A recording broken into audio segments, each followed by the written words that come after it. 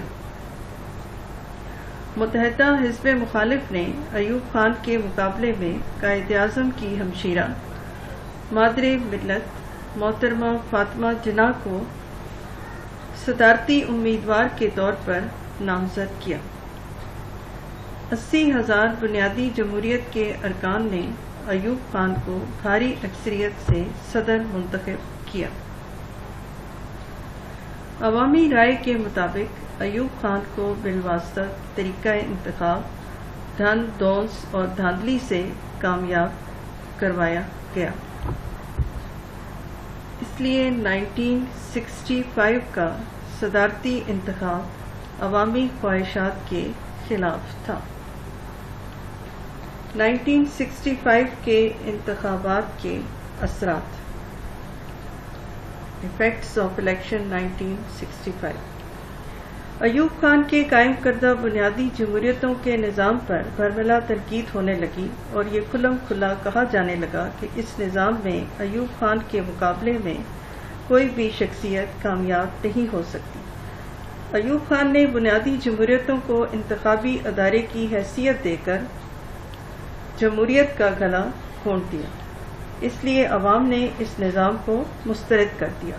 اس سے ایوب خان کی مقبولیت میں نمایاں کمی ہوئی، چنانچہ بنیادی جمہوریتوں کا نظام ایوب خان کے زوال کا ایک اہم سبب بنا۔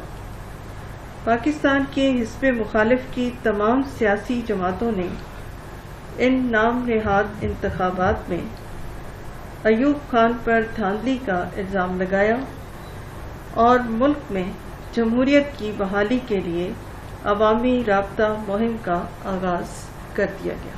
یہ اسٹوڈنٹس، یہ تو تھے 1965 کے الیکشن اور اس کے ایفیکٹس کہ جب الیکشن دھون دانس اور دھاندلی سے کامیاب کرائے گئے تھے تو پھر اس کا اینڈ رزلٹ آپ دیکھتے ہیں کہ کیا تھا، کہ بنیادی جمہوریتوں کا نظام ایوب خان کے زوال کا ہی سبب بن گیا۔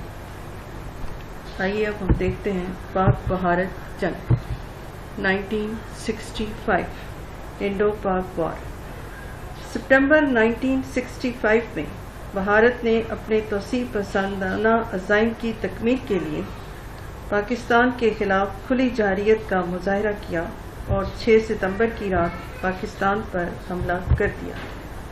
اگرچہ پاکستان کے فوجی اور اقتصادی وسائل بھارت کے مقابلے میں بہت کم تھے، لیکن پاکستان کی مسلح افواج نے جذبہ جہاد سے سرشار ہو کر اپنے سے کئی گنا بھاری دشمن کو ذلت آمیز شکست سے دوچار کیا۔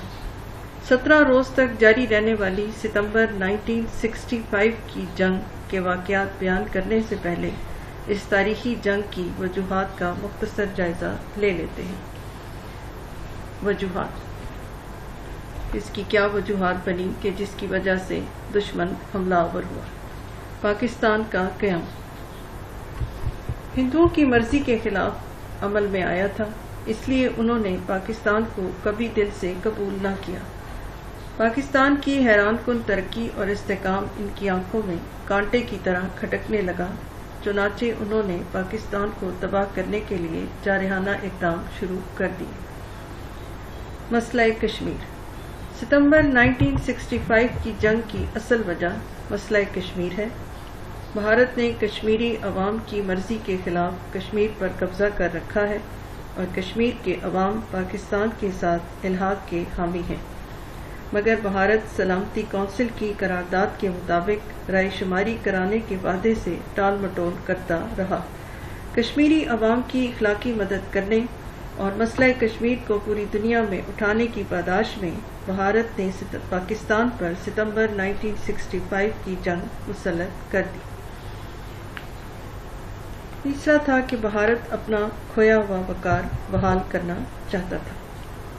بھارت نے اپنی طاقت کے نشے میں 1962 میں چین سے جنگ چھیڑ لی اور منہ کی کھائی، اور مئی 1965 میں رن کچھ کے متنازع علاقے پر قبضہ جمانے کی کوشش کی، لیکن پاکستانی فوج کے ہاتھوں اسے ذلت آمیز شکست کا سامنا کرنا پڑا۔ چنانچہ اپنا کھویا ہوا وقار بحال کرنے کے لیے بھارت نے پاکستان کے خلاف جنگ شروع کر دی۔ عام انتخابات۔ بھارت میں عام انتخابات ہونے والے تھے اور کانگریس پارٹی یہ انتخابات جیتنا چاہتی تھی، اس لیے پاکستان کو فتح کرنے کا فیصلہ کیا تاکہ ووٹروں سے ووٹ حاصل کیے جا سکے۔ یہ تو تھی چند وجوہات۔ اب ہم دیکھتے ہیں کہ واقعات کیا کیا رونما ہوئے جنگ کے دوران۔ 1965 کی جنگ کے اہم واقعات، یہ آپ کا لانگ کوسچن نمبر 10 بھی ہے۔ جنگ شروع ہوئی تو صدر پاکستان جنرل ایوب خان نے ریڈیو پر ہنگامی حالات کا اعلان کیا اور قوم سے خطاب کرتے ہوئے کہا، پاکستان کے عوام اس وقت تک چین سے نہیں بیٹھیں گے جب تک کہ بھارتی توپوں کے دہانے مستقل طور پر سرد نہیں ہو جاتے۔ بھارتی حکمران نہیں جانتے کہ انہوں نے کس بہادر قوم کو للکارا ہے اور ہمارے سب شکن سپاہی دشمن کو پسپا کرنے کے لیے آگے بڑھ رہے ہیں۔ پاکستان کی افواج دشمن کے حملے کا منہ توڑ جواب دے گی۔ صدر پاکستان نے قوم کو پکارتے ہوئے کہا، مردانہ وار آگے بڑھو اور دشمن پر ٹوٹ پڑو، خدا تمہارا حامی و ناصر ہو۔ جنگ کے واقعات مندرجہ ذیل ہیں۔ پہلا واقعہ جو پیش آیا جنگ کے دوران وہ تھا لاہور میں۔ بھارت نے 6 ستمبر 1965 کو الصبح لاہور شہر پر 3 اطراف واگا، برکی اور قصور سے حملہ کر دیا۔ پاکستان کی بہادر افواج نے نہ صرف بھارتی یلغار کو روکا بلکہ دشمن کو BRB نہر بھی نہ پار کرنے دی۔ اس محاذ پر میجر عزیز بھٹی شہید نے ایک فوجی کمپنی کے ساتھ کئی روز تک دشمن کی پیش قدمی کو روکے رکھا اور آخرکار شہادت پائی۔ حکومت پاکستان نے اس عظیم کارنامے پر انہیں نشان حیدر عطا کیا۔ یہ اسٹوڈنٹس آپ 6 ستمبر کو ٹی وی پر ان کا ڈرامہ میجر عزیز بھٹی نشان حیدر ضرور دیکھیے تاکہ آپ کو پتہ چلے کہ اس قوم کے سپوت نے کتنی بہادری سے دشمن کا مقابلہ کرتے ہوئے جام شہادت نوش فرمائی۔ قصور۔ بھارت نے قصور کی طرف سے لاہور پر قبضہ کرنے کی کوشش کی لیکن پاکستان کے شیروں نے فوری طور پر حملہ پسپا کر دیا۔ اگلے روز پاکستان کی بہادر فوج نے جوابی حملہ کیا اور دشمن کے علاقے کیمپ کرن پر قبضہ کر لیا۔ بعد ازاں بھارت نے ہیڈ سلیمانکی کی طرف نیا محاذ کھولا لیکن وہاں بھی اسے منہ کی کھانی پڑی۔ اگلا جو سیکٹر ہم دیکھتے ہیں جہاں پر دشمن نے حملہ کیا اور ہماری فوج نے اس کا بھرپور مقابلہ کیا وہ تھا سیالکوٹ۔ لاہور اور قصور میں ناکامی کے بعد بھارت نے ٹینکوں اور بختر بند ڈویژنوں کے ساتھ سیالکوٹ کے علاقے چوئنڈا پر حملہ کر دیا۔ دوسری جنگ عظیم کے بعد یہ دنیا میں سب سے بڑا زمینی حملہ تھا۔ بھارت کا ارادہ تھا کہ سیالکوٹ سے GT روڈ پر قبضہ کر کے لاہور کے دوسرے شہروں سے رابطہ کاٹ دیا جائے لیکن پاکستان کی بہادر فوج نے اپنے سے کئی گنا بڑے دشمن کا مقابلہ کرتے ہوئے وہ بڑے کارنامے سر انجام دیے کہ دنیا کے دفاعی ماہرین حیران رہ گئے اور چوئنڈا کا محاذ بھارتی ٹینکوں کا قبرستان بن گیا۔ راجستھان۔ ہر محاذ پر شکست سے بوکھلا کر بھارت نے جنگ کا دائرہ کار راجستھان تک پھیلا دیا اور حیدرآباد پر قبضہ کرنے کی غرض سے پیش قدمی کی، مگر یہاں پاکستانی فوج نے حر مجاہدین کے ساتھ مل کر دشمن کے چھکے چھڑوا دیے اور اس پر پے در پے شکست دے کر اس کی کئی چوکیوں پر قبضہ کر لیا۔ فضائی جنگ، جہاں ہم دیکھتے تھے کہ زمینی جنگ جاری تھی، لاہور، قصور، سیالکوٹ کے محاذ پر کبھی فوجوں کا آمنا سامنا تھا اور کبھی ٹینکوں کے ذریعے ایک دوسرے پر حملہ تھا، وہاں فضائی جنگ بھی جاری تھی جہاں ہمارے شاہینوں نے ان کا بھرپور مقابلہ کیا۔ اس پکچر میں آپ پاک فضائیہ کے جانباز پائلٹ MM عالم کو دیکھ رہے ہیں۔ پاکستان کے شاہین صفت ہوابازوں نے جنگ کے ابتدائی دنوں میں بھارتی ہوابازوں پر برتری حاصل کر لی تھی۔ پاکستانی فضائیہ نے دشمن پر کاری ضرب لگاتے ہوئے پٹھان کوٹ، جودھ پور، آدم پور، ہلواڑہ، جام نگر، جموں اور سری نگر کے اہم بھارتی ہوائی اڈوں پر ٹھیک نشانے لگا کر درجنوں بھارتی طیارے تباہ کر کے بھارتی فضائیہ کی کمر توڑ کر رکھ دی۔ بھارت نے سرگودا میں پاک فضائیہ کے اڈے کو نشانہ بنانے کے لیے کئی حملے کیے، لیکن ہر بار ناکامی سے دوچار ہوا۔ اسی جنگ میں لاہور کے مقام پر اسکواڈرن لیڈر محمد محمود عالم، جنہیں MM عالم کہا جاتا تھا، نے بھارت کے 5 لڑاکا طیارے گرا کر نیا عالمی ریکارڈ قائم کیا۔ آپ دیکھتے ہیں جہاں زمینی جنگ میں ہماری فوج نے بہت بہادری سے، جواں مردی سے دشمن کا مقابلہ کیا، وہاں ہمارے شاہینوں نے انہیں منہ توڑ جواب دیا اور ان کے اہم بھارتی ہوائی اڈوں پر ٹھیک نشانے لگا کر ان کے درجنوں بھارتی طیارے تباہ کر کے بھارتی فضائیہ کی کمر توڑ دی۔ اور اس کے بعد ہمارے ایک اور شاہین نے، اسکواڈرن لیڈر محمد محمود عالم نے بھارت کے 5 لڑاکا طیارے گرا کر نیا عالمی ریکارڈ قائم کیا۔ آپ ان تمام واقعات میں ہر جگہ دیکھتے ہیں کہ جہاں ہماری فوج نے، ہوائی فوج نے دشمن کا مقابلہ ڈٹ کر کیا اور انہیں منہ توڑ جواب دیا، وہاں ہماری بحری افواج بھی کچھ کم نہ تھی۔ ہماری نیوی نے بھی بہت زبردست کردار ادا کیا۔ 6 ستمبر کو آپ ان کے ڈرامے میں دیکھتے ہیں، اور ضرور دیکھیں اس دفعہ بھی، تاکہ آپ کو سمجھ آئے کہ کس طرح سے ہماری فوج نے، فضائی فوج نے اور بحریہ نے دشمن کا ڈٹ کر مقابلہ کیا۔ بحری جنگ کے دوران پاکستانی بحریہ بھی پوری طرح چوکس رہی۔ اس نے کاٹھیا واڑ کے ساحل پر واقع دوارکا کے مشہور بھارتی بحری اڈے کو تباہ کر کے ایک عظیم کارنامہ سر انجام دیا۔ جب بھارت نے پاک بحریہ کا مقابلہ کرنے کے لیے اس کے ایک یونٹ پر اچانک حملہ کیا، تو پاک بحریہ نے بھارت کا ایک جنگی بحری جہاز ڈبو دیا اور باقی بھارتی بحری جہاز دم دبا کر بھاگ گئے۔ اس سینٹنس سے آپ کو اندازہ ہوا ہوگا کہ ہماری بحریہ کی کتنی دہشت تھی ہندوؤں پر کہ وہ ایک لمحے کے لیے بھی وہاں نہ رک سکے۔ واقعات میں آخر میں ہم دیکھتے ہیں جنگ بندی کا اعلان کیا جاتا ہے۔ اقوام متحدہ کی کوششوں سے یہ جنگ 23 ستمبر 1965 کو سحری کے وقت بند ہوئی۔ ڈیئر اسٹوڈنٹس، ان تمام واقعات کو دوبارہ غور سے پڑھیں اور اپنی افواج کی بہادری کے کارناموں پر فخر محسوس کریں کہ آنے والے وقت میں آپ نے اس قوم کی باغ دوڑ سنبھالنی ہے، اور اسی طرح دشمن کو ہر مرحلے پر ناکامی کا منہ دکھانا ہے۔ جنگ کے اثرات: جب بھی دو قومیں آپس میں جنگ لڑتی ہیں تو اس کے کچھ ایفیکٹس بھی آتے ہیں۔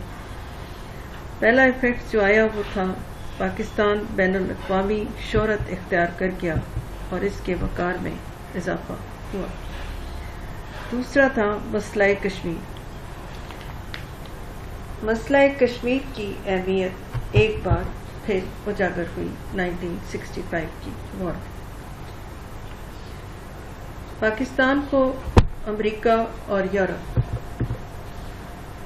والوں کے دوگلے پن سے آگاہی حاصل ہوئی، یعنی پاکستان کو سمجھ آیا کہ امریکہ اور یورپ نے کس طرح سے دوگلے پن کا مظاہرہ کیا اور بھارت کا ساتھ دیا۔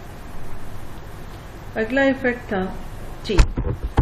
چین نے اس نازک وقت میں جس طرح پاکستان کا ساتھ دیا اس سے پاکستانیوں کو دوست اور دشمن میں تمیز ہو گئی۔ اسلامی ممالک۔ اس جنگ میں برادر اسلامی ممالک نے پاکستان کا بہت ساتھ دیا، جس سے پاکستانیوں کے سر فخر سے بلند ہو گئے۔ اور آخری ہمارا آج کا ٹاپک ہے پاکستانی عوام میں اتحاد اور قومی یکجہتی۔ طرز عمل۔ اس جنگ نے اس میں مخالف کے لیڈروں کو بھی اپنا طرز عمل بدلنے پر مجبور کر دیا اور انہوں نے صدر ایوب خان کو مکمل تعاون کی پیشکش کی۔ دوسرا تھا اتحاد اور قومی یکجہتی۔ اس جنگ کی بدولت پاکستان کے عوام میں اتحاد اور قومی یکجہتی کی روح بیدار ہوئی۔ ساری قوم نے نظم و ضبط اور اتحاد کا مظاہرہ کرتے ہوئے اپنے داخلی اختلافات ختم کر دیے اور دشمن کے مقابلے میں ڈٹ گئے۔ دفاعی چندہ۔ ایک ادنا ملازم سے افسر تک اور ایک مزدور سے تاجر تک سبھی نے قومی جذبے سے سرشار ہو کر دشمن کے مقابلے کے لیے حکومت سے مکمل تعاون کیا اور دل کھول کر دفاعی چندہ دیا۔ خون کا عطیہ۔ عوام نے اسپتالوں میں پہنچ کر اپنے مجاہدین بھائیوں کے لیے خون کا عطیہ دیا اور محاذ پر پہنچ کر فوج کو اپنی خدمات پیش کی۔ فنکاروں کا کردار۔ پاکستانی فنکاروں نے بھی اپنے فن کے ذریعے غازی بھائیوں کے حوصلوں کو بلند رکھا، حتیٰ کہ پوری قوم نے دشمن کا ڈٹ کر مقابلہ کیا اور اسے شکست دے کر فتح و نصرت کا علم بلند کیا۔ چلیے اسٹوڈنٹس، یہ تھا ہمارا آج کا ٹاپک۔ میں امید کرتی ہوں انشاءاللہ بہت جوش و جذبے سے آپ نے اس کو پڑھا ہوگا اور آئندہ آنے والے وقت میں کبھی ملک کو جب ضرورت پڑے گی تو آپ اپنے جان و مال کی قربانی سے درگزر کرتے ہوئے اس میں بھرپور شرکت کریں گے۔ آج کے لیکچر میں آپ کا شارٹ کوسچن نمبر 5، 1965 کی جنگ میں پاکستانی بحریہ کا کردار کیا تھا؟ پاکستانی بحریہ کا کیا کردار تھا؟ اور لانگ کوسچن نمبر 10، 1965 کی پاک بھارت جنگ کے واقعات بیان کیجیے۔ یہ آپ نے اپنے کوسچنز اٹیمپٹ کر کے مجھے ان ٹائم سینڈ کرنے۔ بہت شکریہ۔ اللہ حافظ۔